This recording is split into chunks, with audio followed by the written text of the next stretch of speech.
மறுமலர்ச்சி மனங்கள் அத்தியாயம் 31. அமுதி தன் அறைக்குள் நுழைந்தாள். மதி அமுதி நிற்பதை கவனிக்கவில்லை. அவ ஒன்றும் பார்க்க முடியாத தூரத்தில் எல்லாம் இல்லை. ஆனால் மதிக்கு நீரஜா பேச்சை கேட்டு தலையை சுற்றியது.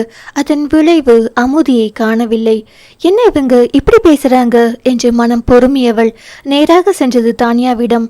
தானியா மற்றும் ஜோஸ்னா பேசிக்கொண்டிருந்தனர். தானியா, என்ன மதி, எங்க துணி எடுக்க போனீங்க? அதையே நான் மறந்துட்டேன் என்று அவர்கள் அருகில் அமர்ந்தாள். திரு, வாசு, ஃபெயில் எல்லாம் வெளியில் நின்றார்கள். மற்ற பெண்கள் ட்ரிங்க்ஸ், சாப்பாடு என பிரிந்து அவர்களின் கம்பெனியோடு நின்றனர். மதி இத்தனை நேரம் அனைவரையும் விழுந்து விழுந்து கவனித்தாள். பாஷை புரியுதோ இல்லையோ சைக்கையில் கேட்டே வேணுங்கிறதை பரிமாறினாள். ஆனால் இப்படி வந்து அமர்ந்த மதியை கண்ட தானியா, மதி என்ன ஆச்சு, உடம்பு முடியலையா என்று கேட்டாள். இல்ல தானியா, நானும் அத்தானும் அமுதி அகரனை தனியா விட்டு வேறு குழந்தை பெத்துக்க போறோமாம் என்றால் மொட்டையாக. தானியா ஜோஸ்னாவை பார்க்க அவளுக்கு புரியவில்லை. தானியா அவளுக்கு சோ வாட், அதில் என்ன தப்பு என்றாள் Josna. Taniya, Josna what are you saying என்றால் பல்லை கடித்து. Sorry Mathi, why you will give birth another one child sibling of Amuthini Agaran என்று சிரித்தாள். மதி தானியாவை பார்க்க, முதலில் அப்படி யாரு சொன்னான்னு சொல்லுமதி என்றாள். அது அந்த மேனாமினிக்கு குதிரைதான், ஆளும் முகரையும் எல்லாத்தையும் காட்டிட்டு எங்க அந்த ஃபெயில் அவர் கூட தான் பேசிட்டு இருந்தா என்று கடுப்பாகி திட்ட ஆரம்பித்தாள் மதி. யாரு மதி என்றவள் மனதில் மதியின் வர்ணனை நீரஜாக்கு பொருந்த. ஓ அவளா, அவ வந்ததை உன்னை வெறுப்பேத்துதான், அப்புறம் எப்படி? என்னையா, ஏன் என்று கேட்டாள் மதி. தான்யா நீரஜாவை பற்றி சுருக்கமாக சொல்ல மதியும் அவ பேசியதை சொன்னாள். ஓ அதான் அப்படி உளறிட்டு இருக்காளா, அத்தாங்கிட்ட சொல்லணும் அவளையெல்லாம் இனி கூப்பிடக்கூடாதுன்னு என்று முகத்தை சுலுப்பினாள். ஜோஸ்னா சிரிக்க, ஆமா நீங்க எதுக்கு அப்பப்ப சிரிக்கிறீங்க என்றாள் மதி. அவங்க கேட்டது நீ ஏன் அகரன் அமுதிக்கு ஒரு தம்பியோ தங்கச்சியோ பெத்துக்க கூடாதுன்னு என்றாள் தான்யா. அப்ப அந்த பொண்ணு சொன்னது மாதிரி செய்ய சொல்றீங்களா ஜோஸ்னா? மதி, அவ சொன்னது வக்ர புத்தி, ஆனா ஜோஸ்னா சொல்றது அன்பான அறிவுரை என்றாள் தான்யா தெளிவாக. புரியல தானியா. மதி, அகரன் அமுதி உங்க பிள்ளைங்க, அவங்களுக்கு ஒரு தம்பியோ தங்கச்சியோ ஏன் மூன்றாவது குழந்தை பெத்துக்க கூடாதுன்னு ஜோஸ்னாக்கு 3 பிள்ளைகள், அவங்க அப்படி யோசிக்கிறாங்க என்றாள். ஓ என்றாள் மதி. என்னவோ இல்ல, அந்த அளவுக்கு எனக்கு யோசிக்க வரல. அமுதி, அகரன், அத்தா அவ்வளோதான் வாழ்க்கை, அதை தாண்டி வாழ நான் ஆசைப்படல. ஜோஸ்னா பதில் சொல்ல மதி தானியாவை பார்த்தாள். தானியா, அம்மா தாயே, நீ ஒன்று நாளைக்கே 3வது பிள்ளை பெற்றுக்க வேண்டாமாம். ஒருவேளை எதிர்காலத்தில் அப்படி ஒரு எண்ணம் இருவருக்கும் வந்தால் சமூகம் உறவுகள்னு தயங்காம 3வது குழந்தை பெற்றுக்க யோசிக்காம அகரனும் அமுதியும் புரிஞ்சுப்பாங்க கண்டிப்பா என்றாள் தான்யா. என்றாள் மதி. மதி, ஜோஸ்னா சொல்வதும் சரிதான்னு தோணுது. அப்படி ஒரு நிலை வந்தா தயங்காம முடிவெடுங்க. உங்க வாழ்க்கை அகரன் அமுதி தாண்டி வளரணும். அது 3வது குழந்தை வருவதால் பாதிக்காது. நீங்க அகரனை அமுதியை பிரிச்சு பார்க்கலனா நாளைக்கு பிறக்க போற குழந்தைய ஏன் தனியா பார்க்க போறீங்க? அது மட்டும் இல்ல மதி, இந்த சமூகத்தை பற்றி கவலைப்படாதீங்க. அது சேர்ந்தாலும் பேசும், பிரிஞ்சாலும் பேசும். பேசும் பொருள் தேவை, அவ்வளோதான் என்றாள் தான்யா. மதி ஏதோ தலையை ஆட்டி வைத்தாள். எனக்கு நீங்க சொல்றது ஏதோ புரியுது, அதையும் தாண்டி பிள்ளைங்க மனநிலையில் யோசிக்க நினைக்கிறேன். சரி விடுங்க, அது எதுக்கு இப்போ? இப்ப இல்லாம உனக்கு 60 வயசு ஆகியா சொல்ல முடியும்?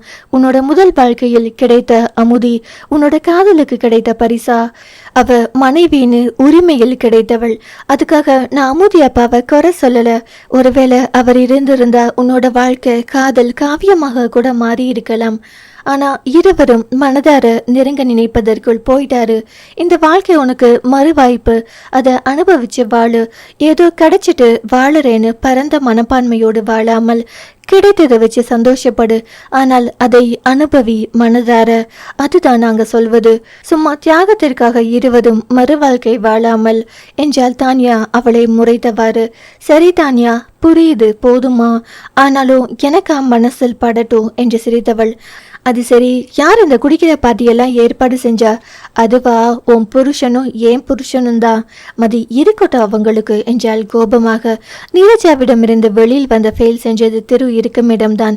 வாசுவும் அவனும் நின்றனர் வெளிப்புறமாக.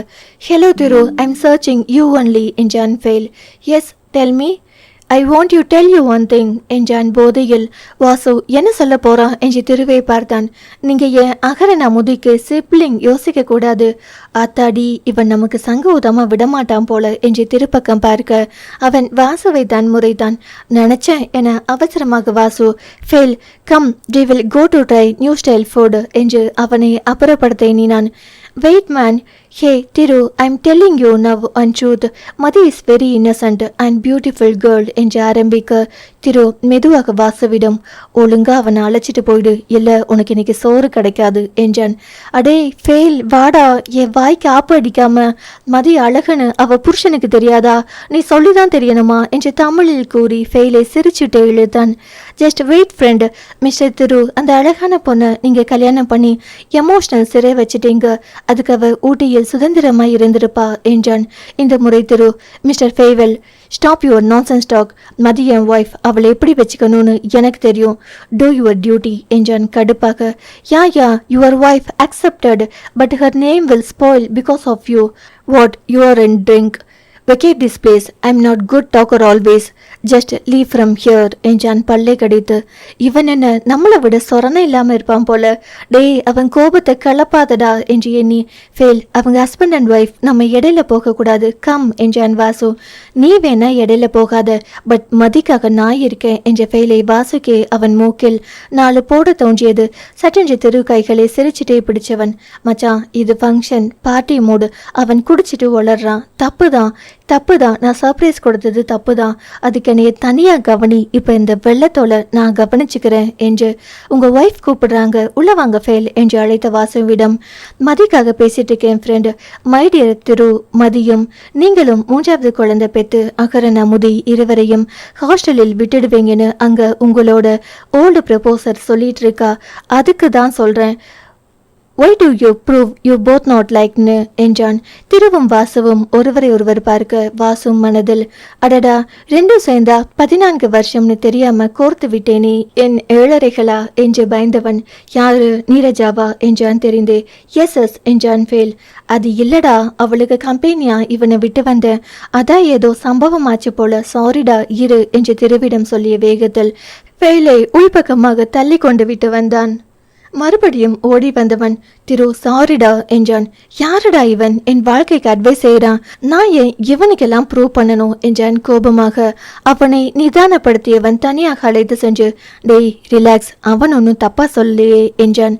என்ன தப்பா சொல்லல, இவனுக்கு என்னடா வந்துச்சு, எங்க லைஃப் பத்தி பேச இவன் யாரு? திரு, நீரஜா பேசியதற்கு இவன் நம்ம கிட்ட வந்து உளறிட்டு போறான். மதி மேலே இருக்கும் அன்பால் தானே. என்ன அன்பு என்று முறைத்தான் திரு. டேய், நானும் அன்னைக்கு இதே விஷயத்த சொன்னேன், மதி மேலே இருக்கும் அன்பால். ஆனா நீ இப்படி கோபப்படல. நான் உன் ஃப்ரெண்டு, இவன் மதிக்கு தெரிந்தவன் என்பதை தாண்டி உனக்கு பிடிக்கல அவனை. எனக்கு ஏன் பிடிக்கல அவனை? அவன் எனக்கு என்ன சொந்த பந்தமா? சும்மா வளராத. இப்படி ஒரு விஷயத்த கேவலமா சொன்ன நீரஜாவை மறந்துட்ட. ஆனா இந்த ஃபெயிலை வறுத்தெடுக்கிற. ஏன்னா அவன் அடிக்கடி மதியை பற்றி பேசும்போது கண்ணே மணியேன்னு அவன் பாஷையில் பியூட்டிஃபுல் மார்வலஸ்ன்னு சொல்லிடுறான். அது உனக்கு பிடிக்கல அதானே? திரு வாசுவை முறைக்க, சும்மா முறைக்காதடா, எனக்கு தெரியும் அவன் பொண்டாட்டிக்கிட்ட ரியாக்ஷன் காமிக்கல, நல்லா பேசுற. ஆனால் இவனை பார்த்தா மட்டும் எகிரி விழுற. டேய், இவன் எனக்கு அண்ணன்டா, அதான் காமெடி பீஸுடா, அவனெல்லாம் உனக்கு போட்டியா? சின்ன புள்ளத்தனமா? ஐயோ என்று சிரித்தான். திருவுக்கும் சிரிப்பு வந்தது மெல்லிய புன்னகையோடு. டேய், அப்படியெல்லாம் இல்லடா என்றான் வாசுவிடம். நம்பிட்டேன். அவனுக்கு மதிய பெருமையா சொல்லணும், அவ்வளோதான். அதுக்கு அவன் யூஸ் பண்ற வார்த்தைகள், அது டார்லிங், பியூட்டி, டியர், இப்படி. அவ்வளோ ஒருத்தா இருக்கிறவன் உங்ககிட்டே வந்து மதிய லவர் ரேஞ்சுக்கு பேசுவானா? ஏய், அவனை தப்பா நினைக்கல, மதிக்கிட்ட வலிறது பிடிக்கல, அவ்வளோதான். அப்ப நீ செய்யாத, அவன் கம்மன் ஆகிடுவான். கொன்றுவேன். அவ என் பொண்டாட்டி, நான் நேராவே பேசுவேன், எதுக்கு போய் வலியணும்? சபா, எப்படியோ நீ பேசினா சரி, சொல்லிட்டேன். இன்னைக்கு ஃபெயில், நாளைக்கு ஜெயில்னு எவனாச்சும் வருவான், ஜாக்கிரதை. ஏன்னா இந்த காமெடி பீஸ் தொல்லை தாங்காது உனக்கு. அதுக்குள்ள பொண்டாட்டியை கரெக்ட் பண்ணி காதல் பாட்டு பாடிடு சொல்லிவிட்டேன். நான் போய் அந்த நீருவை அப்புறப்படுத்துறேன். பாட்டுக்கு தண்ணி அடிக்க வந்தோமா போனோமான்னு இல்லாம என்னை போட்டு தள்ளிடுவா போல. அதுக்கு தெரிஞ்சது நான் கதம் தான் என்று உள்ளே சென்றான். திரு சிரித்து கொண்டே நடந்தான். அங்கு மதி பெண்களோடு அமர்ந்திருந்தாள். புது புடவையில் காதல் ஜிமிக்கி ஆட, நெற்றி வகிட்டில் குங்குமம் குருதி நிறத்தில் பளிச்சொன்று தெரிய, கழுத்தில் திருக்கட்டிய தாலியோடு அப்போதுதான் கவனித்தான். தாலி மஞ்சள் கைச்சோடு இருந்தது. அவன் மண்டைக்கு அது உணரவே இல்லை. இத்தனை நாட்கள் செயின் அவனிடம் தான் உள்ளது. அவனின் அப்பா கொடுத்துதான் விட்டார். கல்யாணம் முடிந்து அடுத்த நாளே வந்ததால் ராஜன் தன் மகனிடம் கொடுத்து, அமெரிக்கா போனதும் நீயே மதிக்கிட்ட கொடுத்து மாங்கல்யத்தை கோர்த்து போட்டுக்க சொல்லு. அது சம்பிரதாயம்டா, நீயே தான் போட்டு விடணும். நீ செயினை மட்டும் கொடு போதும் என்றார்.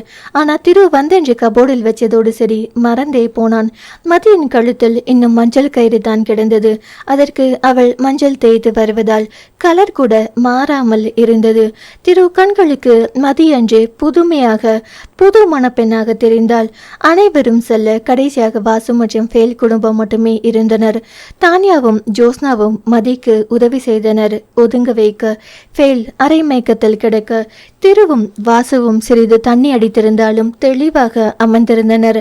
திரு அருகில் வந்த அமுதினி அப்பா என்றாள். சொல்ல அமுதி என்றான் திரு. நீங்களும் அம்மாவும் புதுசா பாப்பா பிறந்ததும் என்னையும் அகரனையும் ஹாஸ்டலில் சேர்த்துடுவீங்களா என்று கேட்டாள். அவன் கண்களை நேராக பார்த்து அதை கேட்ட மதி திரு இருவருமே அதிர, மற்றவர்களும் முழித்தனர். திரு அதிர்ந்தாலும் மனதில் ஒரு நிம்மதி வந்தது. அமுதி அப்பா என்று அழைத்து அவளோடு அகரனை சேர்த்து கொண்டதை நினைத்து சமாதானம் செய்துவிடலாம் என்று நிம்மதிதான் அது. அத்தியாயம் 32. அமுதி கேட்ட கேள்வியை காதில் வாங்கிய மதி அதிர்ந்தாள். ஆத்தாடி, இது அந்த மேனாமினிக்கு பேசியதுல இவ இப்ப கேட்டா என்று நொந்தாள். போச்சுடா நீரு, நீ நெருப்ப மூண்டி விட்டுட்டு போயிட்டியே, பத்திக்கிச்சே என்று வாசு தன் மனைவியை பார்க்க அவளோ இரு உன்னை கைமா பண்ணிடுறேன் என்பது போல் பார்த்தாள். My dear Amuthi baby, you know about your mom. Then why did you ask like this? My darling Madi can't do like this whenever என்று போதியாக இருந்தாலும் உளறினான் ஃபெயில். அடப்பாவி, இவன் அடங்க மாட்டேங்கிறானே. 2 தூக்க மாத்திரையை மிக்ஸ் பண்ணி இருந்தா தூங்கி இருப்பானோ. அடர் போதையிலும் டார்லிங் மதியாமே. அவன் லுக்க பாப்போ என்று திருவின் பக்கம் திரும்பினான். திரு அமுதி கேள்வியில் முதலில் அதிர்ந்து பிறகு தெளிய கடைசியில் ஃபெயில் கூறியதை கேட்டு வாசுவை கொலைவெறியாக பார்த்தான். ஐயோ, பார்க்கறானே மயிலாடு, நான் ஒன்னும் தப்பு செய்யல, அந்த ஃபெயிலை பிடிச்சு ஜெயில போடுங்க என்று கடவுளிடம் வாதாட, ஐ அக்கா, நம்ம கூட விளையாட புது பாப்பா வருமா என்றான் அகரன். அதை தாண்டா அப்பா கிட்ட கேட்குறேன். அப்படி வந்தா நம்மளை அப்பா அம்மா ஹாஸ்டலில் சேர்த்துடுவாங்களாம் என்றாள் அமுதி. ஓ ஆமாவா அப்பா? வேணாம்ப்பா, நானும் அமுதி அக்காவும் அந்த பாப்பாவை நல்லா பார்த்துப்போம் இல்லக்கா என்றான் அகரன் அவனுக்கு தெரிந்த விதத்தில். சொல்லுங்கப்பா, உண்மையா உங்க ஃப்ரெண்டு சொன்னது? நான் கேட்டேனே, இந்த ஃபெயில் அங்கிள் கூட இருந்தாரே. அமுதி, அவங்க ஏதாச்சும் பேசுவாங்க, அதையெல்லாம் காதல் வாங்காம நானும் அம்மாவும் என்ன சொல்கிறோமோ அதை தான் காதல் வாங்கணும். அது மட்டும் இல்லை, நீயும் அகரனும் சின்ன புள்ள, பெரியவங்க பேசுவதையெல்லாம் கவனிக்க கூடாது. உங்களுக்கு இப்போ படிப்பு விளையாட்டு அது மட்டும் போதும், சரியா? நீங்கள் எங்கேயும் போக மாட்டீங்க, எங்கள் கூட தான் இருப்பீங்க என்று அமைதியாக எடுத்துரைத்தான் திரு. அமுதிக்கு அது முழுவதும் புரிந்ததா என்று தெரியவில்லை. ஆனால் அவன் சொன்ன பதில் அவளை சமாதானம் செய்திருந்தது. நன்கு தலையை ஆட்டினாள். சரி, இப்போ போய் உங்கள் ரூமில் விளையாடுங்க எல்லாரும் என்றான். பிள்ளைகள் சென்றனர். அதான் நான் கூட கேட்டேன் உங்க அந்த மேனாமினிக்கு பேசியது. பொண்ணு அவ, எனக்கு வந்த கோபத்துக்கு பலார்னு 2 கொடுக்க தான் தோன்றியது என்றாள் மதி. வேணும்னா அவளை கூப்பிட்ட உன் அண்ணனுக்கு கொடு, அந்த அறைய வட்டி போட்டு கொடு, வாங்கிப்பான் என்றான் திரு வாசுவை பார்த்தவாறு. அடே கொலக்காரா, ஏதோ அவ உன்னை கல்யாணம் பண்ண கேட்டாலே அகரன் ஒதுக்கும் ஐடியாவோடு. சரி, நம்ம மதிய வந்து பார்த்து பொறாமப்படட்டும்னு கூப்பிட்டேன். அதுக்கு எனக்கு வட்டியோடு சன்மானமா என்று படப்பட வெஞ்சி கூறியவன் சட்டென்று நிறுத்தினான். ஆத்தி, வளரிட்டோமோ என்று சுற்றி பார்க்க திரு மட்டுமே கண்களில் கோபமாக நின்றான். ஏன் நிறுத்திட்ட சொல்லு. அடுத்த நீரஜாவை கூப்பிட்டது திரு. அண்ணா மதி ஜோடியை பார்த்து வயிறு எரியன்னு அதை வளரிட்டியே என்று சிரித்தாள் தான்யா. தானு என்று இழுக்க மதிக்கு தெரியும், பயப்படாத, நான் சொல்லிட்டேன் என்றாள் தனு. திரும்பி மதியை பார்க்க, அவளுக்கு எவ்வளவு தைரியம் இருந்தா நம்ம அகரனை ஹாஸ்டலில் சேர்க்க சொல்லுவா, திமிரு பிடிச்சவ என்றாள் மதி. அப்போ உனக்கு திருவண்ணாவை கல்யாணம் பண்ண கேட்டது கோபம் வரல என்ற கேள்வியை கேட்டாள் தானியா. அத்தனை பார்த்து கேட்டதில் என்ன தப்பு இருக்கு தானியா, அவரு நல்லா தானே இருக்காரு என்று மதியை பார்த்து மற்றவர்கள் சிரிக்க திருவிற்கே லேசாக வெக்கம் வந்தது. அண்ணா, போதுமா, உங்க பொண்டாட்டி நீங்க அழகா இருக்கீங்கன்னு சொல்லிட்டா என்றாள் தானியா. ஆமா உண்மைதானே என்றாள் மதி. அப்போதும் ஜோஸ்னா, அப்ப உன் அத்தான மாதிரியே ஒரு குட்டி திருவை ரெடி பண்ணு என்று கிண்டல் செய்தாள். திருவுக்கு மனம் உறுதியது, மதிக்கும் அது தோன்றவில்லை. வாசு, ஆமா ஜோஸ்னா சொல்றதும் சரிதான் என்றான். டேய், இப்ப அமுதி கேட்டது தெரிஞ்சும் அதையே பேசுறீங்க, அவன் மனசில் நம்ம அப்பா அம்மா அப்படி எதுவும் செய்ய மாட்டாங்கன்னு நம்புறாடா. அந்த நம்பிக்கையை கெடுக்க நான் விரும்பல, மதி அதில் விருப்பம் இருக்காது என்றான் திரு. அண்ணா, அமுதி சின்ன பொண்ணு, அவ புரியாம பேசுறா. ஆனா அகரன் இந்த விஷயத்தை எப்படி எடுத்துக்கிட்டான் பாருங்க, அதுதான் குழந்தை பத்தி. அமுதிக்கு அது இல்ல, அவ கொஞ்சம் மெச்சூர்டா திங்க் பண்ணுவா, அதான் நீரு பேசியதை கேட்டு பயந்துட்டா என்றாள் தானியா. எஸ், அமுதிக்கு நீங்க சரியான அப்பா, அவளுக்கு நீங்க புரிய வைக்கலாம் மிஸ்டர் திரு என்றாள் ஜோஸ்னா. அமுதி பேசுறது தான் அப்படி, ஆனா மதினா அவளுக்கு இஷ்டம், அவ என்ன சொன்னாலும் தலையாட்டுவா. மதி அந்த அளவு அன்பான அம்மா என்று இடையில் உளறினான் ஃபெயில். மிஸ்டர் ஃபெயில், நீங்க போதையில் இருக்கீங்க, ஆனா மதி பத்தி பேசும்போது மட்டும் எப்படி தெளிஞ்சிடுறீங்க? கிளவர் மேன் என்றான் அவனிடம் சிரித்து கொண்டே. மனதில், மவனே போறதுக்குள்ள திருமாறன் மாறுகை வாங்காம இருக்கணும் உனக்கு என்ற முறைதான். நீங்க எல்லாம் எங்களுக்காக பேசுறீங்கன்னு புரியுது, ஆனா இது நானும் மதியம் மட்டும் முடிவு செய்வதற்கில்ல, எங்க பிள்ளைகள் தான் முக்கியம், அவர்கள் மனது அறிந்துதான் நாங்க நடப்போம் என்று முடித்தான். அத்தோடு அந்த பேச்சுக்கு முற்றுப்புள்ளி வைத்தவாறு சிறிது நேரம் கழித்து அனைவரும் கிளம்பினர். ஜோஸ்னா மதி திருவை தன் வீட்டுக்கு அழைப்பு கொடுத்து சென்றனர். இரவு நேரமாக அமுதியும் அகரனும் உடனே தூங்கிவிட்டனர். மதி அடுப்படியில் உருட்டிட்டு இருந்தாள். திரு ஹாலில் அமர்ந்து டிவி பார்க்க, மதி, அதான் டீ வேணுமா என்றாள். இப்பயா? வேணா மதி, எனக்கு போட போறேன், அதான் கேட்டேன். ஓ, அப்பனா ஓகே. அடுப்பில் டீ போட்டு நின்றவளை இங்கிருந்து பார்த்தான். எதேச்சாக திரும்பும் போது புடவை மாற்றாமல் வேலியின் காரணமாக முகத்தில் செலுப்பிய முடியோடு கழுத்தில் தாலி மினுமினுக்க நின்றாள். திருவுக்கு இப்போது மீண்டும் நினைவு வர எழுந்து அவசரமாக பிள்ளைகள் தூங்கும் அறைக்கு சென்றான். அங்கிருந்த கபோர்டில் அவன் வந்தென்று வைத்த செயினை எடுத்துட்டு வெளியில் வந்தான். அடுப்படியில் காணாத மதியை ஹாலில் பார்க்க அங்கு இல்லை. திரும்பியவன் கண்ணில் தன் அறையில் நின்றவளை நோக்கினான். மதி என்று அழைத்தான். அங்க இருக்கீங்களா? ரூமுக்கு வந்துட்டீங்களோன்னு இங்க வந்த, இந்தாங்கத்தான் என்று டீயை நீட்டினாள். அறைக்குள் சென்றவன் அதை வாங்கி அருகில் இருந்த டேபிளில் வைத்துவிட்டு அவ்வளதையும் வாங்கி வைத்தான். என்னதான் மதி, ஃபர்ஸ்ட் சாரி. எதுக்காத்தான்? இல்லை, அப்பா என்கிட்ட தாலி செயினை வரும்போதே கொடுத்தார், உனக்கும் தெரியும், ஆனால் நீயும் கேட்கல, நானும் அதை யோசிக்கவே இல்லை, இன்னைக்கு தான் கவனிச்சேன், இந்தா என்று நீட்டினான் உள்ளங்கையில் வைத்து. மதி அதை பார்த்தாள். இருக்கட்டும், லேட்டாக போட்டுக்கிறேன், எனக்கு இதுவே பிடிச்சிருக்கு. இல்லை மதி, இதை போட்டுக்கோ, இந்த செயினில் மாற்றி போட்டுக்கோ என்று வாங்க போனாள். மதி அவனை நிமிர்ந்து பார்த்தாள். அப்பா என்னை போட்டுவிட சொன்னார், சம்பிரதாயமாம், நானே போட்டுவிடவா என்றான் தயங்கியவாறு. மதி ஆனா அத்தான் இவற்றை மாற்றி கோக்கணுமே என்றாள். சரி இரு, ஹெல்ப் செய்கிறேன் என்று இருவரும் அமர்ந்து அதை செயினில் மாற்றினார்கள். முழுவதும் கோர்த்து முடிக்க மதி இப்போ ஓகே அத்தான் என்றாள். திரு, ஓகே மதி, இங்க வா என்று அவ கையை பிடிச்சு அழைத்து சென்று சாமி போட்டோ முன் நின்றான். மதி, அன்னைக்கு இந்த தாலியை கட்டும்போது என் மனசு சரியில்லை, ஆனா இன்னைக்கு சந்தோஷமா இருக்கு. அகரன் அமுதி 2 பேருக்கும் நம்ம துணையா இருப்போம், அதே மாதிரி உனக்கும் நான் துணையா இருப்பேன் மதி, என்னோட முழு மனசோட போட்டு விடுறேன், இது உனக்கு பிறந்த நாளுக்காக அடுத்த பரிசு மதி, பிடிச்சிருக்கா என்று கழுத்தில் போட்டு விட்டான். மதி தலையை ஆட்டி மாங்கல்யத்தில் குங்குமத்தை எடுத்து வைக்க சொன்னாள். திருவும் எடுத்து வைத்தான். மதிக்கு ஏனோ இன்று பிறந்த நாள் சிறப்பாக இருந்த உணர்வு வந்தது. சரி மதி, நீ போய் தூங்கு, காலையிலிருந்தே ஒரே வேலை, டயர்டாகி இருப்ப. சரியத்தான் என்றவள். அத்தான் டீ? ஓ மறந்துட்டேன், இங்க வா என்று அறைக்குள் சென்று இருவருமே குடித்து முடித்தனர். ஆமா அத்தான், இனி இந்த மாதிரி பாட்டியெல்லாம் வீட்டில் வேணாம், அதுவும் குடிப்பழக்கம் சுத்தமா பிடிக்கல. ஆனா இங்க அது இல்லாம கஷ்டம் மதி, பட் அவாய்ட் பண்ணிக்கலாம். ஆமா, நீங்க அந்த நீருவை வேணாம்னு சொன்னது கூட நல்லதுதான். ஏன், அப்புறம் வந்திருந்தா அகரனுக்கு அம்மாவா இருந்திருப்பாளா? கண்டிப்பா இல்லை, அதான் மதி, ஆண்டவன் உன்னை அனுப்பிட்டாரே என்று சிரித்தான்.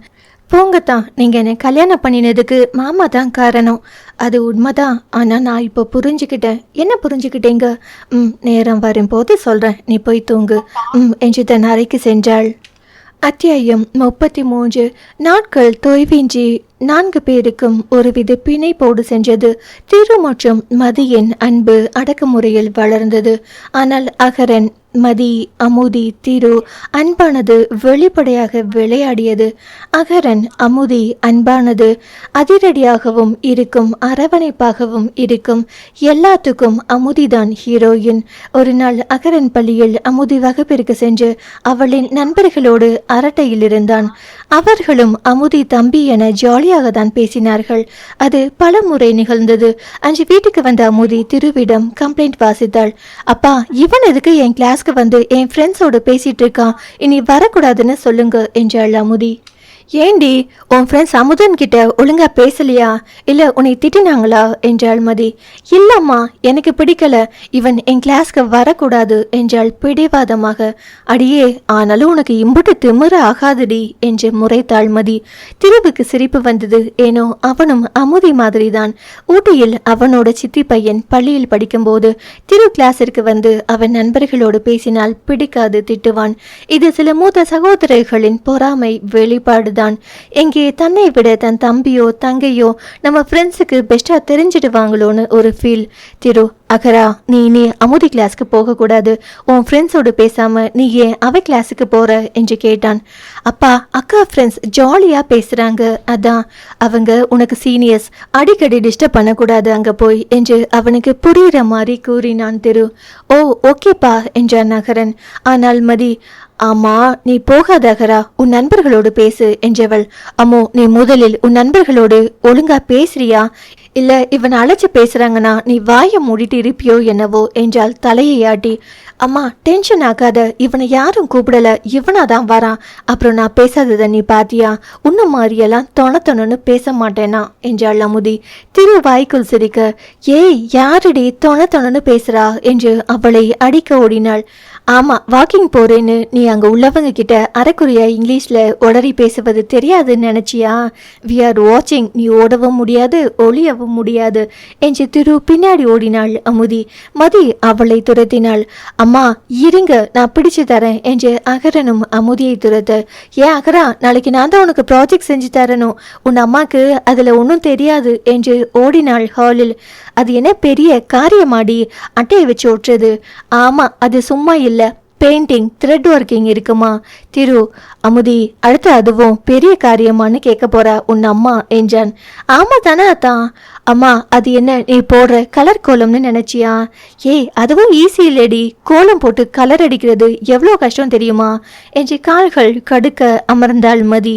அமுதினியும் அப்பாடா என்று நிற்க அசந்த வேகத்தில் மதி அவளை பிடிக்க, அப்பா ஹெல்ப் மீ என்று கத்தினாள். அகரனும் மதிக்கு ஹெல்ப் பண்ண திரு திரும்பி பார்க்க அமுதியை இருவரும் மல்லு கட்டினர். மதி, விட அவளை. இருங்கத்தான், என்ன பேச்சு பேசுறா? அப்பா உட்கார்ந்தே இருக்கீங்க, ஹெல்ப் மீ என்று முறைத்தாள் அமுதி. நான் வந்தா 2 பேரும் பயந்துடுவாங்க, அதுக்கு முன்னாடி அவர்கள் நகரட்டும் என்று திரு சீன் போட்டான். அமுதி, அப்பா டோன்ட் டாக் சினி டயலாக்ஸ் என்றாள் அவனை மறுபடியும் முறைத்து. நம்பளே அமுதி, இப்ப பாரு என்று எழுந்த திரு மதியின் பின்பக்கமாக வந்து அவளின் இடுப்பில் ஒரு கை வைத்து தன்னோடு அணைத்து இழுத்துட்டு அகரனை மற்றொரு கையால் தூக்கியே விட்டான். பாத்தியா அப்பா பவர என்று சிரித்தான். ஏ மாட்டினீங்களா என்று கத்தினாள் அமுதி. அப்பா, நான் பாவம், இறக்கி விடுங்க, நான் இனிமே அக்கா கிளாஸ் போகல என்றான் அகரன். இதே மாதிரி உன் அம்மாவையும் சொல்ல அகரா, அமுதி கிட்ட வம்பு பண்ண மாட்டேன்னு என்று மதியை இறுக்கி அழுத்தினான். அத்தா, நானா வம்பு செய்தேன், அவ தான் பேசினா என்று அவனிடமிருந்து விலக முயற்சித்தாள். நல்லா யோசி மதி, அவ ஏங்கிட்ட கம்ப்ளைண்ட் பண்ணினா, நீ தான் இடையில புகுந்து ஆட்டத்தை ஆரம்பிச்ச என்றான் புருவத்தை உயர்த்தி அவளின் வெற்றிடையில் கைகளை அழுத்தி மேலும் அவளை இறுக்கி. இந்த முறை மதிக்கு ஏனோ தோன்ற நெளிந்து, அத்தான் விடுங்க வலிக்குது என்றாள். அப்பா விடாதீங்க, நீ இந்த அமுதி கிட்ட வம்பு பண்ண மாட்டேன்னு சொல்லு மதி. டெல் டெல் என்று கைகளை கட்டி அவ முன்னாடி என்றாள் அமுதி. ஏ வாண்டு சூப் வச்சிடுவேன், ஓடி போயிடு என்றாள் மதி. ஆஹா, அம்மா எப்படி சூப் வைப்பீங்க என்றான் திருவின் கைகளில் தொங்கிய அகரன். அப்பா, டோன்ட் லீவ் போத் அக்யூஸ்ட் என்றாள் அமுதி அங்கிருந்த சோஃபாவில் அமர்ந்தவாறு. யா அமுதி, நீ சொல்ற வர விடல. அதான் அவ பேச்சு கேட்காதீங்க, நானும் அகரனும் பாவம் இல்ல என்றாள் மதி. அப்படியா? அப்ப அமுதி சொன்னதை சொல்லு. அப்பா, அம்மா சொல்ல மாட்டாங்க என்றான் நகரன். முதலில் உன்னை 4 போடணும்டா என்றான் திரு. இருவரையும் விடாமல் பிடித்திருந்த திரு போன் அடிக்க அதை எடுக்க போகணும்ல என்று மதி சிரித்தாள். ஆஹா, இப்ப என்ன பண்ணுவீங்க? அமுதி அதை எடு. அமுதி போனை எடுத்து பார்க்க அதில் வாசு தெரிய. இவன் தானே, வை அப்புறம் பேசிக்கிறேன் என்றான் திரு. அதான் நல்லா தான்ல, விடுங்க, உங்க கை தான் வலிக்க போகுது, அத நான் பாத்துக்கிறேன் என்ற திருவுக்கு மதியின் இடையின் ஸ்பரிசம் தன்னோடு அணைத்திருந்த நெருக்கம் ஒருவித உணர்வை அளித்தது. அவளின் இடுப்பை பிடித்திருந்த கைகளை லேசாக தளர்த்தியவன் லேசாக வருடினான் விடாமல். மதிக்கு உணர்வு மேலோங்க திருவையை பார்த்தாள். திரு சிரித்து புருவத்தை தூக்கி, மதி இப்படியே நிக்கிறியா இல்ல அமுதி சொன்னதை சொல்றியா என்றான் சிரிப்பை அடக்கியவாறு. அவனை செல்லமாக முறைத்தவள். இருவரின் செய்கைகளையும் அறியா பிள்ளைகள் அவர்கள் வாதாட திருமதி தங்களின் அன்பின் முதல் படியை எடுத்து வைத்தனர். இருவரையும் மீறி அன்பானது வெளிவந்தது. அமுதிக்கு ஒரு யோசனை தோன்ற அகரனிடம், அகரா என்றவள் ஏதோ செய்கை செய்தாள் லேசாக. அது என்னவென்று திரு பார்ப்பதற்குள் அகரனும் மதியும் திருவிற்கு ஆளுக்கொரு பக்கம் கன்னங்களில் முத்தம் வைக்க திரு இரு கைகளையும் விட இருவரும் எஸ்கேப் ஆகினர். அப்பா என்றாள் அமுதி. நான் என்ன பண்ண அமுதி? 2 பேரும் ஒரே நேரத்தில் அட்டாக் பண்ணிட்டாங்க என்றவன் மதியை பார்த்தான். மதி புருவத்தை உயர்த்தி வாயினுள் சிரித்து தலையாட்டினாள் நக்கலாக. அது அத்தனை அழகாக தெரிந்தது திருவிற்கு. மதியை தன் முழுமதியாக உணர்ந்தான். அதை அவளிடம் வெளிப்படுத்த நினைத்தான் விரைவில். வாசு போன் செய்தது அவன் இந்தியா செல்வதாக சொல்லத்தான். அவன் அப்பாவிற்கு உடம்பு முடியவில்லை என்ற நியூஸ் வர எமர்ஜென்சியில் டிக்கெட் புக் செய்தான். திருவிற்கு இன்ஃபார்ம் பண்ணிவிட்டு கிளம்பும் வேளையில் இறங்கினான். திருவும் குடும்பத்தோடு சென்று அவர்களுக்கு உதவி செய்து அவர்களை வழியனுப்ப ஏர்போர்ட் போனார்கள். மதி தானியாவிற்கு ஆறுதல் சொன்னாள். திரு வாசுக்கு முடிந்த தைரியத்தை அளித்தான். அவர்கள் விடைபெற மதிக்கு தான் தானியா இல்லாதது கை உடைந்தது போல் தெரிந்தது. வீட்டுக்கு வந்தும் வாசு குடும்பத்தை பற்றியே பேசினர். 2 தினங்கள் சென்றது. வாசு அப்பா தவறிட்டார் என்ற செய்தி வந்தது. திருமதி இருவருமே வருந்த அவர்கள் வர 1 மாதம் ஆகும் என்றனர். வார இறுதி நாட்கள் இவர்கள் மட்டுமே வெளியில் செல்ல ஒரு மாதிரியாக இருந்தது. திரு மற்ற குடும்பங்களோடு அவுட்டிங் வச்சிக்க மாட்டான். அவர்கள் வாசு தானியா மாதிரி இருக்க மாட்டார்கள் என்பது அவனின் எண்ணம். அவன் மற்றவர்களோடு ஒட்டவில்லை. திங்கட்கிழமை திரு ஆபீஸ் செல்ல பிள்ளைகள் பள்ளிக்கு சென்றனர். மாலை பிள்ளைகள் வீட்டிற்கு வர சாதாரணமாக திரு 6-7 மணிக்கெல்லாம் வந்துவிடுவான். ஆனால் அன்று 9 மணி ஆகியும் வராமல் இருக்க மதிக்கு ஒரு மாதிரியானது. பயம் வயிற்றில் பந்தாட அவன் போனுக்கு அடிக்க அது சுவிட்ச் ஆஃப் ஆகியிருந்தது. அத்தியாயம் 34. திரு போன் சுவிட்ச் ஆஃபில் இருந்தது. மதிக்கு ஒன்றும் விளங்கவில்லை. அகரன் அமுதி இருவரும் அப்பா ஏன் இன்னும் வரலன்னு கேட்க ஆரம்பித்தார்கள். மதியும் அவன் நம்பருக்கு போன் செய்து அழுத்து போனாள். அமுதி, அம்மா அப்பாக்கு நாங்களும் ட்ரை பண்றோம், கிடைக்கல என்றாள். அகரன் அழுகையே ஆரம்பித்தான். அம்மா அப்பா ஏன் வரல என்று. மணி 10 ஆகியது. மதிக்கு புரியவில்லை. யாரிடம் கேட்பது? வாசு வேறே இல்லை. சரி, வாசு அண்ணாவிற்கு ஊருக்கு பண்ணி இங்கே யாராவது பேச சொல்லுவோமா என்று நினைத்தவள். வேணாம், அவங்களே அப்பா இருந்த துக்கத்தில் இருக்காங்க என அமைதியானாள். திருவின் அப்பாக்கு பண்ணலாம் என்றாள். அவங்க எல்லாம் பயந்துடுவாங்க. அகரனின் அழுகையை அமுதி தான் சரி செய்தாள். அகரா, அப்பாக்கு கார் ஏதோ ரிப்பேர் ஆகி இருக்கும், இல்லைனா போன் சார்ஜ் இல்லாம போயிருக்கும், வேலையில் இருப்பாங்க, இன்னும் கொஞ்ச நேரத்தில் வந்துடுவாங்க என்று அவனை சமாதானம் செய்தாள். அமுதி கூறியது மதிக்கும் சமாதானமாக இருந்தது. அமுதி, நீ சொல்ற மாதிரி தான் இருக்குமா? எனக்குமே பயமா இருக்குடி என்றாள் மதி. அம்மா, நீ ஏன் பயந்தா? அவன் இன்னும் அழுதுட்டு இருப்பான், பேசாம இரு என்று தன் தாயை அமைதிப்படுத்தினாள். அமுதி, அப்பாக்கு எப்படி பேசுறது? நமக்கு யாரையும் தெரியாத இங்க. அதான் தெரியல. பேசாம போலீஸ் கம்ப்ளைண்ட் கொடுக்கலாமா?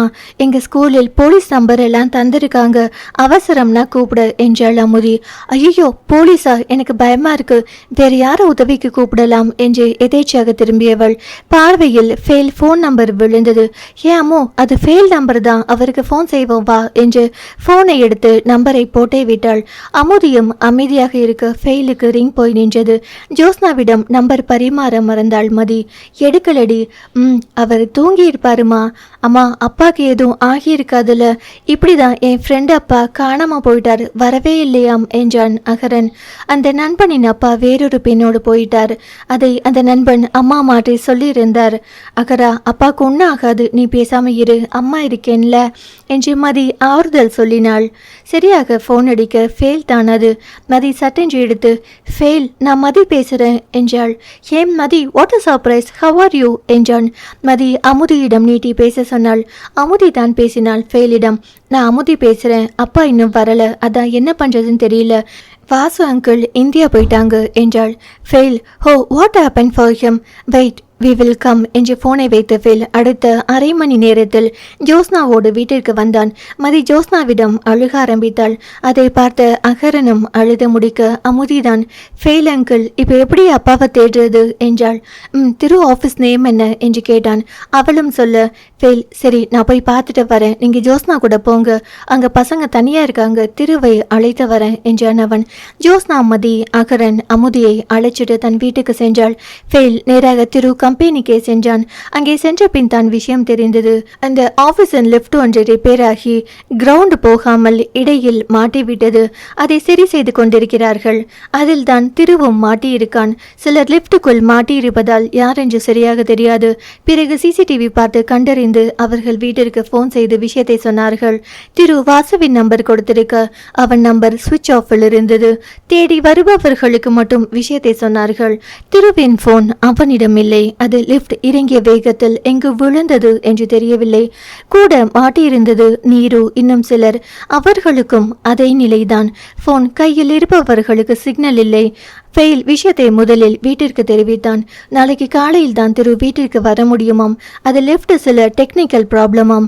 மெதுவாகத்தான் ரிலீஸ் செய்யணுமாம், இல்லை என்றால் லிப்ட் கீழே மோதிவிடுமாம்.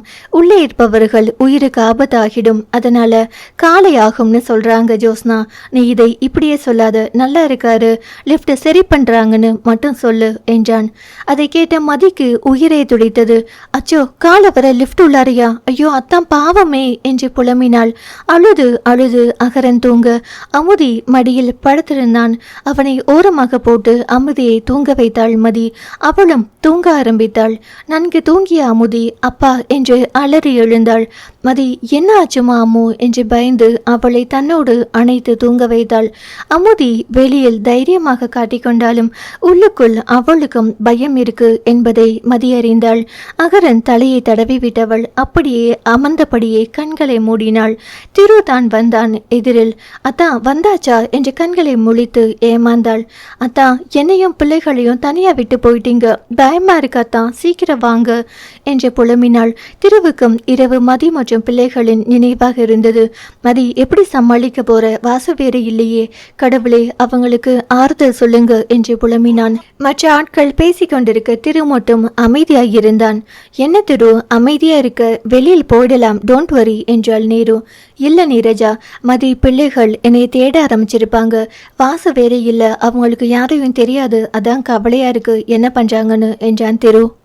அவங்களுக்கு இன்ஃபர்மேஷன் போயிருக்கும், நீ கவலைப்படாத என்றவள். ஏன் திரு, அது எப்படி ஃபீல் பண்ண முடியுது, மதி பிள்ளைகள்னு, அது மதி பொண்ணு தானே, உன் பையன் தானே உன்னை காணோம்னு தேடுவான். அமுதி அப்படி இல்லை நீரஜா, அவ சட்டுன்னு விரும்ப மாட்டா, ஆனா விரும்பிட்டா விடமாட்டா, பாசக்காரி. மதிக்கு விவரம் தெரியாது, வேணும்னா பாரு, அமுதி தான் மதி அகரனை சமாளிச்சிருப்பா என்றான் பெருமையாக திரு. என்று மட்டுமே கூறினாள். திரு மனதில், மதி, இன்னைக்கு உன்னிடம் என் காதலை சொல்லணும்னு நினைச்சேன், ஆனா இந்த இரவு தூங்கா இரவா போச்சு என்றான். இத்தனை நாள் தூக்கமும் மறைய போகுதுன்னு நினைச்சா இப்படி வந்து மாட்டிக்கிட்டேன் என்று புலம்பி தூங்காமல் விழித்திருந்தான். நீருக்கும் தூக்கம் வரல, அப்படியே படுத்தாள். திரு மட்டும் அமைதியா தூங்காமல் இருக்க இடையில் முழித்த நீரு. நீங்க தூங்காம இருந்தா அங்க உன் பொண்டாட்டி முழிச்சிட்டு இருக்க மாட்டா, தூங்கு திரு என்றாள். மதி தூங்கவே இல்லை, முழித்தபடிதான் இருந்தாள். ஜோஸ்னா கூட ஒரு தடவை வந்து கட்டாயப்படுத்தி தூங்க சொன்னாள். என்ற மதி அசையவே இல்லை. ஃபெயில் விடிய விடிய அங்கு ரிப்பேர் செய்யும் இடத்தில் நின்று பலரோடு அவனும் ஒரு ஆளாக நின்றான். லிப்டில் இருந்தவர்கள் பேசுவது கேட்க முடியவில்லை. ஆனால் மேலிருந்து ஸ்பீக்கர் வைத்து பேசியது காதில் விழுந்தது. திரு மற்றும் பிறருக்கு, ஹாய் ஃப்ரெண்ட்ஸ், டோன்ட் ஃபியர், நாங்கள் சீக்கிரம் ரெக்கவர் பண்ணிடுறோம், நம்பிக்கையாய் இருங்க என்று அறிவித்தார்கள். திருவுக்கு தன் குடும்பத்தை நினைத்துதான் கவலையாக இருந்தது. அவர்கள் எப்படி தான் இல்லாமல் இருப்பார்கள் என யோசித்து அவனுக்கு மனம் தளர்ந்தது. அதிகாலை ஆனது. ஃபெயில் எதுவும் போன் செய்யவில்லை. மதிக்கு தூக்கமே இல்லை. தூங்கினால் தானே விடியல் அருகில் வரும். தூங்காமல் இருந்ததால் விடியல் தூரமாக தெரிந்தது. எழுந்து வெளியில் பார்த்தாள். விடிய நேரம் இருக்க லேசாக வெளிச்சம் வந்தது. மதிக்கு பேசாம திரு ஆபீஸிற்கு போகலாமா என்று தோன்றியது. ஆனால் எப்படி வழி தெரியாமல் ஜோஸ்னாவிடம் கேட்கலாம் என்று நினைத்து அங்கு சென்றவள் அவை இன்னும் எழவில்லை என புரிய திரும்பினாள் அறைக்கு. சிறிது நேரத்தில் ஜோஸ்னா எழுந்து வர சத்தம் கேட்டு அவசரமாக மதி ஹாலருக்கு சென்றாள். ஜோஸ்னா, நான் அத்தான் ஆபீஸிற்கு போகணும் என்றாள். வாட் மதி? மதிக்கு எப்படி சொல்வது என்று தெரியாமல், ஐ கோ அத்தான் office. Do you want to go Thiru office? Why Mathi, please wait, ஃபே வில் கம் வித் திரு. மதிக்கு அரைக்குறையா விளங்க, no Josna, I go address தா என்று கையை நீட்டினாள். ஜோஸ்னாக்கு புரிந்தது மதியின் மனநிலை. வெயிட் மதி என்றவள் தன் மூத்த மகனிடம் சென்று, join, I'm going out with Mathi aunty, you should take care all children, mummy will come சூன் என்று அழுத்த சொல்லினாள். மதிக்கு அமுதினியிடம் மட்டும் சொல்லி அகரனை பார்த்துக்க சொன்னாள். பிறகு ஃபெயிலிடம் அட்ரஸ் கேட்டு மதியை அழைத்து சென்றாள். அங்கு லிப்ட் எந்தவித முன்னேற்றம் இல்லாமல் படுத்தியது. திரு சோர்ந்து இருந்தான் மனதில். கடவுளே, மதி பிள்ளைகளை பார்த்துக்கோ பத்திரமாக என்று வேண்டினான். மதி ஜோஸ்னா சென்றதும் ஃபெயில் வந்து அழைத்து சென்றான். மதிக்கு ஃபெயில் சொல்லியது எதுவும் விளங்கவில்லை. அந்த ரிப்பேர் செய்யும் இடத்திற்கு சென்ற மதிக்கு ஒன்றுமே புரியாமல், அத்தா எங்க மாட்டியிருக்கார் ஃபெயில் என்று கேட்டாள். ஃபெயில் ஆங்கிலத்திலும் சைகையிலும் காட்டினான். கீழே மாட்டியிருக்கான் என. அச்சோ, நைட்டு முழுசு அங்கதானா? அப்ப சாப்பிடாம இருக்காங்களா? ஆண்டவா, அத்தனுக்கு ஒன்றும் ஆகக்கூடாது என்று கைகூப்பி வேண்டினாள். அந்த இடத்தில் இருந்த ஒரு தமிழர், ஏமா மாட்டிருக்கிறது லிஃப்ட், அங்கே எப்படி சாப்பாடு கொடுக்க முடியும்? லிஃப்ட் எப்போ கீழே இருந்து விழும், உள்ள இருக்கவங்க என்ன ஆவாங்கன்னு தெரியல. இதில் நீ சாப்பாடு தண்ணி கொடுக்கலன்னு கம்ப்ளைண்ட் பண்ணுவ போல என்றான். என்னங்க சொல்றீங்க? லிஃப்ட் அருந்து விழப்போகுதா? அப்பா அத்தான் சார், அவரு கூட பேச முடியாதா என்றாள் அழுகை மூட்ட. நீ யாருமா? திரு இருக்காருல்ல, அவர் மனைவி, அவர்கிட்ட பேச முடியுமா? அது எல்லாம் பேச முடியாது. நாங்களே இந்த ஸ்பீக்கரை வச்சு கத்திட்டு இருக்கோம், பதில் தான் வரல யார்கிட்ட இருந்தோ. மதி சட்டென்று, நான் பேசட்டுமா? நான் பேசினா என் அத்தானுக்கு கேட்கும் என்றாள். அவரோ, அப்படியெல்லாம் செய்ய முடியாதுமா என்றார். மதி ஃபெயிலை பார்க்க அவர்கள் ஆங்கிலத்தில் பேசினர். ஃபெயில், ஒரு வாய்ப்பு கொடுக்கலாமே, இங்க மாட்டியிருக்கிறவங்க குடும்பங்கள் இருக்காங்க, எல்லாருக்கும் ஒரு வாய்ப்பு கொடுத்தா உள்ள மாட்டியிருக்கிறவங்க கொஞ்சம் ரிலாக்ஸ் ஆவாங்கன்னு பேசி பெர்மிஷன் வாங்கினான். மதிக்கு சந்தோஷம் தாங்கவில்லை. முதலில் ஒருவர் பேசினார், திரு அருகில் இருந்தவரின் சகோதரி. அவருக்கு சந்தோஷம் வரிசையாக பேச, திருவுக்கு மதி இங்க வந்திருக்க மாட்டா, பாவம், அவளுக்கு தெரியாது இந்த ஆபீஸ், வீட்டில் பயந்துட்டு இருப்பா, பத்திரமா இருந்தா சரி என நினைத்தான். ஆனால் எதிர்பார்க்காத நேரத்தில் எதிர்பார்த்த குரல் கேட்டது திருவிற்கு. அதான் அத்தா, நல்லா இருக்கீங்களா? நான் மதி, நாங்க பத்திரமா இருக்கோம், நீங்க தைரியமா இருங்க, சீக்கிரம் சரியாயிடும், நான் இங்கதான் இருக்கேன் என்றால் விடாமல். திருவுக்கு மதியா என்று ஆச்சரியமாக, மதி மதி மதி என்று கத்தினான். நேரு, திரு காம் டவுன், நீங்க பேசுறது கேட்காது, மதி சேஃபா இருக்காங்க, யூ டோன்ட் வரி என்றால் ஆறுதலாக. திருவுக்கு கண்களில் நீர் கோர்த்தது. ஆமா நீரஜா, மதி வந்துட்டான், நான் எதிர்பார்க்கல, இப்பதான் நிம்மதியா இருக்கு, அவங்க சேஃபா இருக்காங்க, அது போதும் என்று வெளியில் வந்த கண்ணீர் துளிகளை தட்டிவிட்டான். Thiru, are you crying? This is so different, you also have feelings, looking nice, Mathi has lucky person. ஏன், நான் என்ன வேற்று கிரகவாசியா? மனுஷன் தானே நீரஜா? எஸ், ஆனால் முகத்தில் எதுக்கும் ரியாக்ஷனே இருக்காது. மதி பிள்ளைகள்னு வரும்போது இவ்வளவு மாற்றம். நான் கூட தப்பா யோசிச்சேன். எப்படி பர்த்டே அன்னைக்கு சொன்னியே, அப்படியா? நானும் சரி, மதியும் சரி, பிள்ளைகளை அனாதையா விடமாட்டோம் நீரஜா, எங்க வாழ்க்கை அவங்க மூலமா தான் இணைஞ்சிருக்கு என்றான் திரு. சாரி திரு, நான் ஏதோ மதி மேல் பொறாமையில் அப்படி பேசிட்டேன், ஆனா இப்ப அது தப்புன்னு புரியுது என்று மன்னிப்பு கேட்டாள் நீரு. விடு நீரஜா, பரவாயில்ல, உன்னோட எண்ணம் அது. அதை நான் தப்பு சொல்ல முடியாது. ஏன்னா அந்த மாதிரியும் சமூகத்தில் நடக்கத்தான் செய்கிறது. அதனால் நீ நினைத்ததில் தவறு இல்லை. ஆனால் யூ அன்மதி அப்பார்ட் ஃப்ரம் தட் பீப்புள்ஸ் விதி விலக்கா இருக்கீங்க. சூப்பர் என்றால் அனைவரும் எதிர்பார்த்திருக்க லிப்ட் சரியானது. மறுபடியும் சரியான இடத்திற்கு வந்தது. மறுமலர்ச்சி மனங்கள் அத்தியாயம் 35. அமுதி எழுந்தாமந்தாள். மதி இல்லாமல் அவளுக்கு ஒரு மாதிரி இருந்தது. என்ன தான் மதியிடம் சண்டை போட்டாலும் அமுதிக்கு மதியை பார்க்காமல் இருப்பது முடியாத விஷயம். முன்பெல்லாம் திரு எழுந்து சென்றதும் வெளியில் வருபவள் இப்போதெல்லாம் அப்பாவை பார்க்கணும் என முன்பே எழுகிறாள். அப்பா அம்மா இருவரும் அவள் வாழ்க்கையின் அங்கமாகினர். அன்று காலை அவளுக்கும் அகரனுக்கும் திருமதி இல்லாமல் தான் விடிந்தது. அகரன் சட்டென்று எழுந்தமர, அக்கா அப்பா வந்தாச்சா என்று கேட்டான். இல்ல அகரா, அம்மாவும் ஜோஸ்னா ஆண்டியும் போயிருக்காங்க. அப்பாவை அழைக்க வந்துடுவாங்க. போக்கா, நீ நைட்டில் இருந்து இதை தான் சொல்ற, ஆனா அப்பா தான் வரல. வந்துடுவாங்கடா. அப்பா லிப்டில் மாட்டிக்கிட்டாங்கல, அதான் லேட் ஆகுது போல. சரி பண்ணிட்டு இருக்காங்களாம், வெயிட் பண்ணுவோம். அக்கா அம்மாவும் இல்லை அப்பாவும் வரல, எனக்கு பிடிக்கவே இல்லை. வா நம்மளும் அப்பா ஆஃபீஸ் போகலாம். இல்ல அகரா, நம்ம தனியா போக முடியாது. அப்புறம் நம்மளை தேடுவாங்க. நான் உன் கூட தானே இருக்கேன், தைரியமா இரு. ஹாய் ஃப்ரெண்ட்ஸ், எழுந்தாச்சா என்று ஜான் ஒரு கப் பாலோடு வந்தான். எஸ் ஜான் என்றாள் அமுதி. ஜானுக்கு 13 வயதுதான். ஓகே காய்ஸ், இப்போ தான் டாடி ஃபோன் பண்ணினாங்க. லிஃப்ட் சரியாக்கிட்டாம். திரு அங்கிள் மெடிக்கல் செக்கப்பில் இருக்கார். இன்னும் வெளியில் வரல, வந்துட்டு வாராம். ஹி இஸ் ஆல் ரைட் என்றான். அமுதி மற்றும் அகரன் இருவரும் கட்டி பிடித்தனர். தேங்க்ஸ் ஜான், குட் நியூஸ் சொல்லியிருக்க என்றான் அகரன். ஆமா John, thanks so much. Okay, எனக்கு ஒரு டவுட் அமுதி.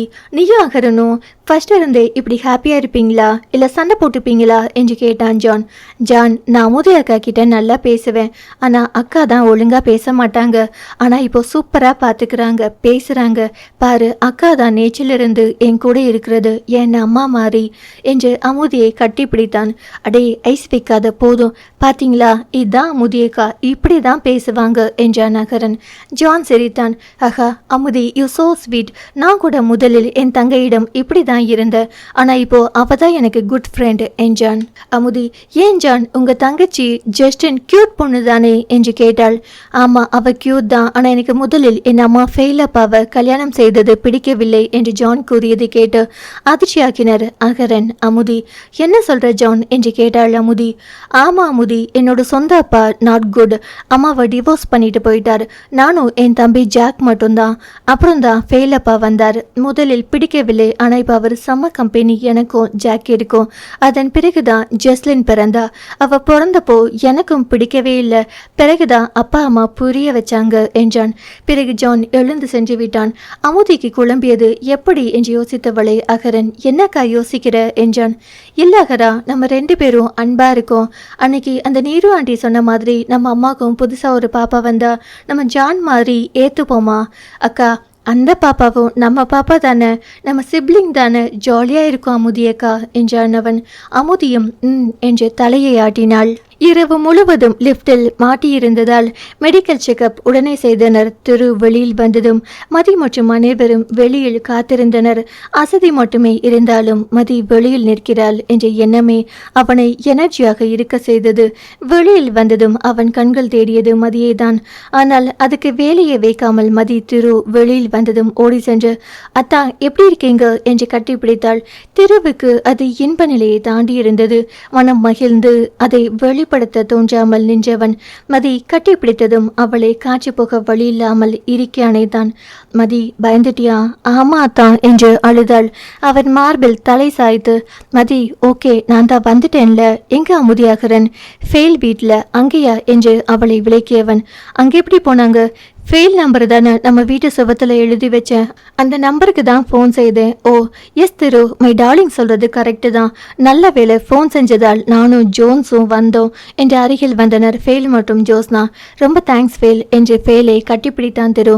ஜோஸ்னாவிடம் நன்றியை சொன்னான். இந்த முறை ஃபெயில் மீது திருவுக்கு கோபம் வரவில்லை. மதிக்கும் பிள்ளைகளுக்கு இந்த நாட்டுக்காரனாக தகுந்த பாதுகாப்பை அளித்த அவனுக்கு திருப்பி தர இயலா நன்றி கடன் மட்டுமே தோன்றியது.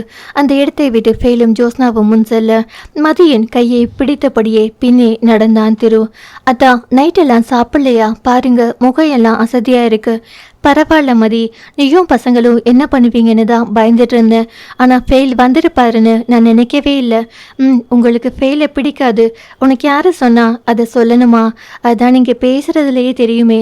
என்ன தெரியும் உனக்கு? ஃபெயில் என் கூட பேசுறது அமுதி மாதிரியே உங்களுக்கும் பிடிக்காதுன்னு. ஆமாம், எங்களுக்கே சொந்தமான ஒருவளிடம் வந்து டார்லிங் டியர்னு பேசினா அவனை ஒரு நொடி நின்று பார்த்தவள் கையை பிடித்து மறுபடியும் நடக்க ஆரம்பித்தவன் என்ன பார்வ என்றான். ஒன்றுமில்லை என்று தலையை ஆட்டினாள். நீ எனக்கு சொந்தமானவதான மதி? ம்னு சொன்னா புரியல. ஆமா அத்தான், போதுமா? ஆனா ஃபெயில் குணமே அதான். அவர் மனதில் வச்சுக்காம பேசுவார். இப்போ புரியுது என்றவன். உன்கிட்ட ஒன்று சொல்லணும், அதை வீட்டுக்கு போய் சொல்றேன் வா, அவங்க நமக்காக வெயிட் பண்றாங்க என்று வேகமாக நடந்தார்கள். திரு அவன் காரில் வர ஃபெயில் தனியாக சென்றான். ஃபெயில் வீடு. திரு காரை நிறுத்த கார் சத்தம் கேட்ட அகரனும் அமுதியும் ஓடி வந்தனர். அப்பா என்று இருவரும் ஆளுக்கு ஒரு பக்கம் தாவினர். இருவரையுமே அமர்ந்து கொஞ்சினான். ஆர் யூ ஓகே என்று கேட்டான் அகரன். எஸ் அகரா, அழுதியா? ஆமா, நைட்டிலிருந்து அழுதுட்டு இருந்த. அக்கா தான் சமாதானம் செஞ்சா. அக்கா மாதிரி தைரியமா இருக்கணும். அப்பாவுக்கு வெளியில் போனா இந்த மாதிரி ஏதாச்சும் எதிர்பார்க்காம நடக்கும். அதுக்காக அழையெல்லாம் கூடாது. அமுதி அக்கா மாதிரி தைரியமா இருக்கணும் என்று அமுதியிடம். குட் அமுதி, நீ தான் பிரேவ் கேர்ள், என்னோட ஃபேவரட் கேர்ள் என்று தூக்கி சுத்தினான். அதான் அவ வெளியில் சொல்லல, ஆனா நைட்டு தூக்கத்தில் அப்பான்னு ஒரே அலறல். நான் சமாதானம் செஞ்சு தூங்க வச்சேன். சரியான அழுத்தக்காரி, அவள் அறியாம வெளியில் வந்தாதான் உண்டு என்றாள் மதி. நல்லது தானே மதி, பாரு அகரன் மாதிரி இருந்தா தைரியம் எப்படி வரும்? அமுதிதான் என்ன மாறி என்று அமுதி கன்னத்தில் முத்தம் வைத்தவன் தூக்கி சுற்றினான். அகரனும் தொங்க அவனையும் சுற்றினான். ஃபெயில் குட், உள்ள வாங்க திரு என்றான். திரு இல்ல ஃபெயில், நாங்கள் கிளம்புறோம் என்றான். No no come inside, have a cup of tea என்று ஜோஸ்னா அழைக்க உள்ளே சென்றனர். திரு ஃபெயிலிடம் சாதாரணமாக பேச ஆரம்பித்தான். ஜோஸ்னா டீ போட்டு தர 4 பேரும் அமர்ந்து குடித்தனர்.